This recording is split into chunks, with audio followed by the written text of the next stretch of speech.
This piece is called The Struggle for Humanity. We came to this country serving as beasts of burden and heard us saying like cattle in the ship that wasn't equipped for the travel. The inadequacy of the ship wasn't how it was built, but the tragedy was how it was filled drastically over capacity. We practically had to lie still against our will. We had to lay in our own filth. The stench in every whiff was the strongest fumes. Overcrowded, many became ill. Dogs have more room in puppy mills. We was considered cargo, and any trouble not worth the headache was thrown overboard like dead weight. As soon as the ship docked, we was treated like livestock. Buyers came out of flocks from hundreds of miles. Our families were split like pups in the lit to plantations across the nation. The whole while we was placed in survival situations of deprivation for generations. Our oppressor, the aggressor, justifications were we are beasts of burden, serving as a tool no more than an ox or a mule. As cruel as it seemed, you was created for grueling labor and nothing greater. But through all this, we never gave up hope to revolt the institution of slavery. Bravery gave way to the resistance. Some abolitionists led some to revolt.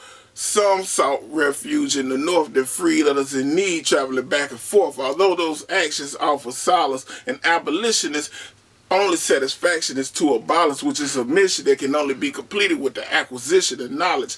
Education opened the eyes, analyzed interpretations, articulating the Bill of Rights gave light to the fight. So now the oppressor justifications are now open to debate.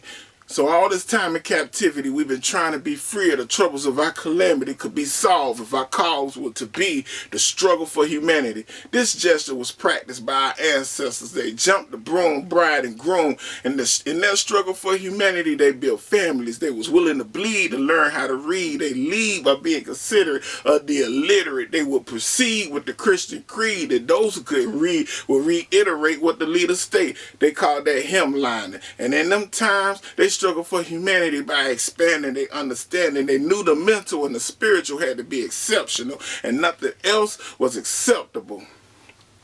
A proclamation of emancipation may have ended slavery in this nation, but financially, we substantially been oppressed to deprivation with no accommodation for our situation. Recent generations saw money as a way to be free, so we traded our humanity for vanity. Black exploitation films have us embracing the glorification of ignorance in them.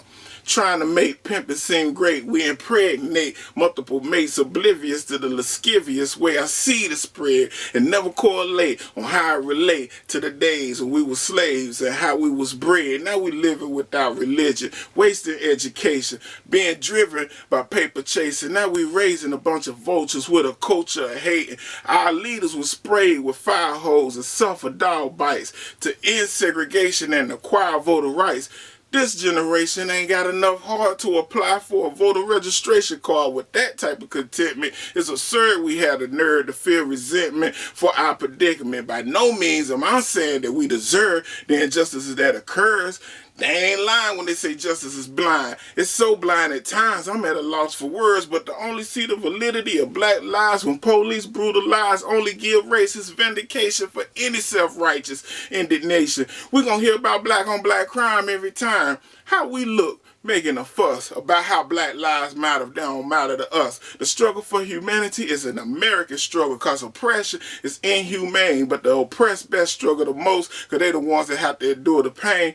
The lesson I'm professing is the system of oppression uses lack and vanity to make us act animalistic, resistant. It's meant to encage us, enslave us in a world of insanity. But the key to being free is the struggle for humanity.